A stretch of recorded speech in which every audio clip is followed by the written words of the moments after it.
അമിതമായിട്ടുള്ള രക്തസമ്മർദ്ദം അഥവാ ഹൈപ്പർ ടെൻഷൻ കണ്ടീഷൻസിൽ നമ്മൾ ചില വൈറ്റമിൻസ് ഭക്ഷണത്തിൽ ഉൾപ്പെടുത്തേണ്ടതുണ്ട്.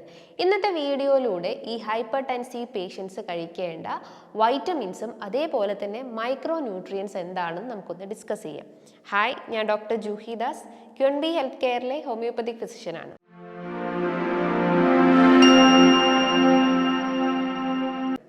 ഹൈപ്പർ ടെൻഷൻ അല്ലെങ്കിൽ അമിതമായിട്ടുള്ള രക്തസമ്മർദ്ദം ഇന്ന് എല്ലാവരെയും പേടിപ്പെടുത്തുന്ന ഒന്നാണ്. കാലങ്ങളായിട്ട് ഒത്തിരി പേഷ്യൻസ് ഈ ഒരു ഹൈപ്പർ ടെൻഷൻസിന് മെഡിസിൻസ് കഴിച്ചുകൊണ്ടിരിക്കുന്നുണ്ടാവും. നമ്മൾ ഒരു നേരത്തെ മെഡിസിൻസ് സ്കിപ്പ് ചെയ്ത് കഴിഞ്ഞാൽ നമുക്ക് പല രീതിയിലുള്ള ബുദ്ധിമുട്ടുകൾ ക്രിയേറ്റ് ചെയ്യുന്നുണ്ട്.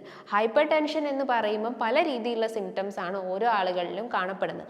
ഒന്നാമതായിട്ട് നിങ്ങൾക്ക് അമിതമായിട്ടുള്ള ക്ഷീണം രൂപപ്പെടാവുന്നതാണ്, ഓക്കാനം, ഛർദി പ്രശ്നങ്ങൾ ഉണ്ടാവുന്നതാണ്, കാഴ്ചയ്ക്ക് പ്രശ്നങ്ങൾ അല്ലെങ്കിൽ ബ്ലർഡ് വിഷൻസ് ഉണ്ടാവുന്നതാണ്, ശരീരം ഒരു വേദന, കിതപ്പ് ഫീൽ ചെയ്യാവുന്നതാണ്, ചെവിൻ്റെ ഉള്ളിൽ നിന്നൊക്കെ ഒരു ബിസ്സിങ് അല്ലെങ്കിൽ ഒരു ടിനിറ്റസ് അല്ലെങ്കിൽ സൗണ്ട് കേൾക്കുന്ന പോലത്തെ കണ്ടീഷൻസ്, അതേപോലെ തന്നെ മസിൽ ക്രാംസിൻ്റെ പ്രശ്നങ്ങൾ, കിതപ്പ് ഫീൽ ചെയ്യുക, ബ്രീത്തിങ് ഡിഫിക്കൽട്ടീസ്, ഒരു മൈൽഡ് ആയിട്ടുള്ള ചെസ്റ്റ് പെയിൻ, ഇതൊക്കെയാണ് മെയിനായിട്ടും ഹൈപ്പർ ടെൻസീവ് കണ്ടീഷൻസ് അല്ലെങ്കിൽ ഹൈപ്പർ ടെൻസീവ് പേഷ്യൻസിൻ്റെ ഒരു സിംറ്റംസ് എന്ന് പറയുന്നത്. അപ്പോൾ പലരും ഇതിന് കാലങ്ങളായിട്ട് മെഡിസിൻസ് എടുത്തുകൊണ്ടിരിക്കുന്നുണ്ടാവും. അപ്പോൾ ഈ ഒരു മെഡിസിൻസ് കൃത്യമായിട്ട് കൺട്രോൾ ചെയ്തിട്ടില്ലെങ്കിൽ അല്ലെ അതിനെ ബാലൻസ് ചെയ്തിട്ടില്ലെങ്കിൽ അത് കോംപ്ലിക്കേഷൻസ് ആവാനുള്ള ചാൻസസ് ഉണ്ട്. ഹൈപ്പർ ടെൻസീവ് ഡിസോർഡർ എന്ന് പറയുമ്പോൾ അത് നമ്മുടെ ജീവിതശൈലി രോഗമാണ്. അതായത് പല നമ്മളെ ലൈഫ് സ്റ്റൈലിൽ ഉണ്ടാകുന്ന ചേഞ്ചസ് കൊണ്ടാണ് ഈ ഒരു ഹൈപ്പർ ടെൻഷൻ എന്ന കണ്ടീഷൻസ് രൂപപ്പെടുന്നത്.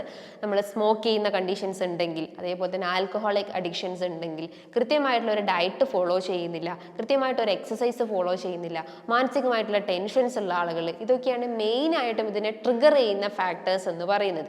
ഇന്നത്തെ ഒരു ലൈഫ് സ്റ്റൈൽ നോക്കുകയാണെങ്കിൽ പലരും ഇന്ന് ഒരു പ്രോസസ്സ് ചെയ്തിട്ടുള്ള ഭക്ഷണങ്ങൾ കഴിക്കുന്നു, അതേപോലെ തന്നെ കൂടുതൽ ബേക്ക്ഡ് ആയിട്ടുള്ള ഐറ്റംസ് കഴിക്കുന്നു, കൂടുതൽ ഷുഗറി അല്ലെങ്കിൽ സ്പൈസി ആയിട്ടുള്ള ഭക്ഷണങ്ങൾ കഴിക്കുന്നു. പണ്ടുള്ള ആളുകളൊക്കെ ആണെങ്കിൽ നന്നായിട്ട് ശരീരം അധ്വാനിക്കുന്ന ആളുകളാണ്, അതായത് ബോഡി വർക്കൗട്ട്സ് ചെയ്യുന്നു. പക്ഷേ ഇന്നത്തെ ജനറേഷൻസിൽ എപ്പോഴും ഒരു നാല് ചുവരിനുള്ളിൽ ഒതുങ്ങിക്കൂടുന്ന ഒരു ജനറേഷൻസ് ആണ് നമ്മുടെ ചുറ്റും കാണപ്പെടുന്നത്. അപ്പം അതിനനുസരിച്ച് രോഗങ്ങളും ഇന്ന് സമൂഹത്തിൽ വർദ്ധിച്ചു വരികയാണ്. അതിലെ മെയിൻ ഒരു ഡേഞ്ചറസ് സിറ്റുവേഷൻസ് എന്ന് പറയുന്നതാണ് ഈ ഒരു ഹൈപ്പർ ടെൻഷൻസ് എന്ന് പറയുന്നത്. പലരും രാവിലെയും വൈകിട്ടും ഒക്കെ ആയിട്ട് ഇതിന് മെഡിസിൻസ് കഴിച്ചുകൊണ്ടിരിക്കുന്നുണ്ടാവും. പക്ഷേ ഭക്ഷണത്തിൽ യാതൊരു രീതിയിലുള്ള കൺട്രോളും ഒന്നും തന്നെ ശ്രദ്ധിക്കുന്നുണ്ടാവില്ല.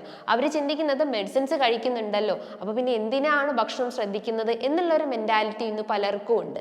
പക്ഷേ നമ്മുടെ ഭക്ഷണത്തിലൂടെയാണ് ഈ ഒരു കംപ്ലയിൻസ് വന്നിട്ടുള്ളതെന്ന് നമ്മൾ ഒരിക്കലും ചിന്തിക്കുന്നില്ല. അപ്പം ഭക്ഷണം കൃത്യമായിട്ട് ക്രമീകരിച്ച് കഴിഞ്ഞാൽ തന്നെ ഒരുവിധം ജീവിതശൈലി രോഗങ്ങൾ വരുന്നതൊക്കെ നമുക്ക് പ്രതിരോധിക്കാവുന്നതാണ്. അമിതവണ്ണം ഇതിൻ്റെ മെയിൻ ട്രിഗറിങ് ഫാക്ടറാണ്. അതായത് ഒബേസിറ്റി മെയിൻ ഇതിൻ്റെ ഒരു റീസൺ ആയിട്ട് നമുക്ക് പറയാവുന്നതാണ്. ഈ ബ്ലഡ് വെസൽസിലേക്ക് എല്ലാം കൃത്യമായിട്ട് ആ ഒരു സർക്കുലേഷൻസ് എത്തിയിട്ടില്ലെങ്കിൽ അവിടെ കൊഴുപ്പടിഞ്ഞു കൂടുകയും നമുക്ക് അവിടെ ഒരു ബ്ലോക്ക് ടെൻഡൻസി ക്രിയേറ്റ് ചെയ്യുന്നുണ്ട്. അതേപോലെ തന്നെ നമ്മൾ അമിതമായിട്ട് ഉപ്പ് കഴിക്കുന്ന ആളുകൾ, അതേപോലെ തന്നെ സോഡിയം അമിതമായിട്ട് കഴിക്കുന്ന ആളുകളൊക്കെ ഉണ്ടെങ്കിലും അതും ഒരു ട്രിഗറിങ് ഫാക്ടറായിട്ട് ഈ ഒരു ഹൈപ്പർ ടെൻസീവ് പേഷ്യൻസിൽ കാണാവുന്നതാണ്. ഇനി ഇതിൻ്റെ ഒരു കോംപ്ലിക്കേഷൻസ് പറയുകയാണെങ്കിൽ നമുക്ക് ഹൃദയാഘാതത്തിൻ്റെ പ്രശ്നങ്ങൾ ക്രിയേറ്റ് ചെയ്യും. പെട്ടെന്ന് തന്നെ കാർഡിയാക് അറസ്റ്റ് ഇഷ്യൂസ് ഉണ്ടാവുന്നതാണ്, സ്ട്രോക്കിൻ്റെ കംപ്ലയിൻസ് ഉണ്ടാവുന്നതാണ്, കിഡ്നി ഫെയിലിയർ ലീഡ് ചെയ്യാനുള്ള ചാൻസസ് ഉണ്ട്. കാരണം നമ്മുടെ രക്തസമ്മർദ്ദം കൺട്രോൾ ചെയ്യുന്ന ഒരു മെയിൻ ഓർഗൻ എന്ന് പറയുന്നത് നമ്മുടെ വൃക്കകളാണ്. ഇപ്പോൾ വൃക്കകൾ തകരാറായിക്കൊണ്ടിരിക്കുക എന്ന് പറയുമ്പോൾ നമ്മുടെ ഈ ഒരു ബ്ലഡ് പ്രഷറിലും വേരിയേഷൻസ് കാണാവുന്നതാണ്.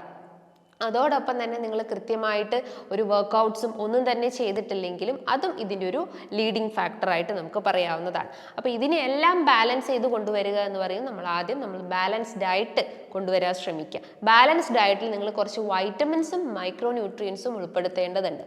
ഒന്നാമതായിട്ട് വൈറ്റമിൻ ഡി നിർബന്ധമായിട്ടും നിങ്ങൾ ഭക്ഷണത്തിൽ ഉൾപ്പെടുത്താൻ ശ്രമിക്കുക. അത്യാവശ്യം വെയിൽ കൊള്ളുന്ന ആളുകളാണെങ്കിൽ അത് ഏറ്റവും കൂടുതൽ നമ്മുടെ ശരീരത്തിൽ ഒരു ഗുഡ് ഫങ്ഷനിങ് എന്നാണ് നമുക്ക് പറയേണ്ടത്.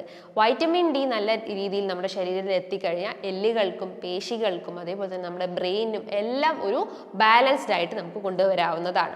വൈറ്റമിൻ ഡി ശരീരത്തിൽ കുറയുമ്പോഴാണ് നമുക്ക് മൂഡ് സ്വിങ്സിൻ്റെ പ്രശ്നങ്ങൾ, ശരീരവേദന, ദഹനത്തിൻ്റെ പ്രശ്നങ്ങൾ, അതേപോലെ തന്നെ എല്ലുകളിൽ നിന്നൊക്കെ ഒരു കടച്ചിലൊക്കെ ഫീൽ ചെയ്യുന്നതിൻ്റെ മെയിൻ റീസൺ എന്ന് പറയുന്നത് വരുന്നത് വൈറ്റമിൻ ഡി ഡെഫിഷ്യൻ്റ് ആയതുകൊണ്ടാണ്. അപ്പോൾ വൈറ്റമിൻ ഡി ഈ ഒരു രക്തസമ്മർദ്ദത്തെ ഏറ്റവും കൂടുതൽ കൺട്രോൾ ചെയ്ത് നിർത്തുന്നുണ്ട്. അതായത് രക്തക്കുഴലുകളിലേക്കുള്ള സർക്കുലേഷൻസ് മെയിൻറ്റെയിൻ ചെയ്യാനും രക്തക്കുഴലിൻ്റെ ഇലാസ്റ്റിസിറ്റി മെയിൻറ്റെയിൻ ചെയ്യാനൊക്കെ വൈറ്റമിൻ ഡി അത്യാവശ്യമായിട്ടുള്ളതാണ്. രണ്ടാമത്തേത് വൈറ്റമിൻ ബി അല്ലെങ്കിൽ വൈറ്റമിൻ B3 നിയാസിൻസ് എന്ന് പറയുന്നത്.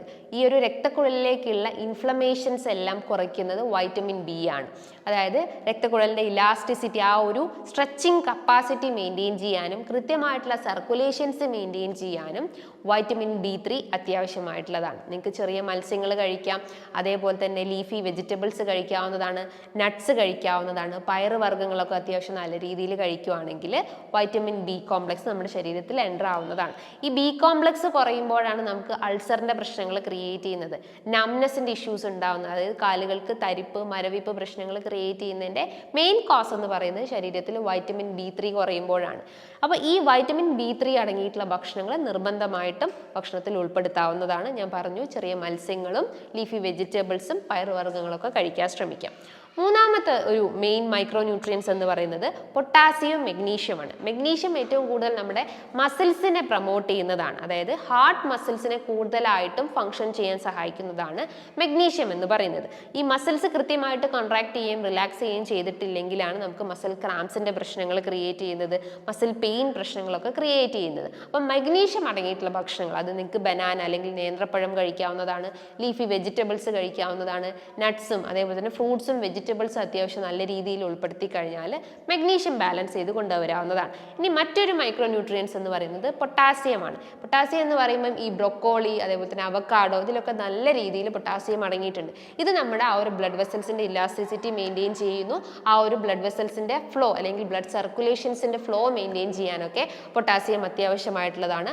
അതോടൊപ്പം തന്നെ ഹാർട്ട് മസിൽസിൻ്റെ ഫങ്ഷനിങ് അല്ലെങ്കിൽ ഹാർട്ടിൻ്റെ ആ ഒരു പമ്പിങ് കപ്പാസിറ്റി ഒക്കെ മെയിൻറ്റെയിൻ ചെയ്യുന്നത് പൊട്ടാസ്യമാണ്. അപ്പോൾ ഈ പറഞ്ഞിട്ടുള്ള മൈക്രോ ന്യൂട്രിയൻസ് ആയിട്ടുള്ള പൊട്ടാസ്യം, മെഗ്നീഷ്യം ഉൾപ്പെടുത്താൻ ശ്രമിക്കുക.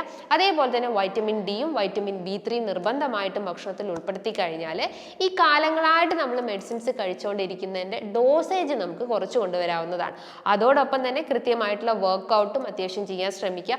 ഓവർ വെയിറ്റ് ഉള്ള ആളുകളാണെങ്കിൽ നല്ല രീതിയിലുള്ള ബ്രീത്തിങ് എക്സസൈസും കാർഡിയാക് എക്സസൈസും അതേപോലെ തന്നെ എയറോബിക് വർക്കൗട്ട്സ് ഒക്കെ ചെയ്ത് കഴിഞ്ഞാൽ തന്നെ ശരീരത്തിലെ കൊഴുപ്പ് ഡിസോൾവ് ആവുകയും നമുക്കൊരു ഹെൽത്തി അല്ലെങ്കിൽ ഒരു ഉന്മേഷം ഫീൽ ചെയ്യാവുന്നതാണ്. സോ ഇതുമായി ബന്ധപ്പെട്ട് നിങ്ങൾക്ക് എന്തെങ്കിലും ഡൗട്ട്സ് ഒക്കെ ഉണ്ടെങ്കിൽ താഴെ കാണുന്ന നമ്പറിൽ കോൺടാക്ട് ചെയ്യാവുന്നതാണ്. നല്ലൊരു ഹെൽത്ത് ടോപ്പിക്കുമായി വീണ്ടും കാണാം. Thank you.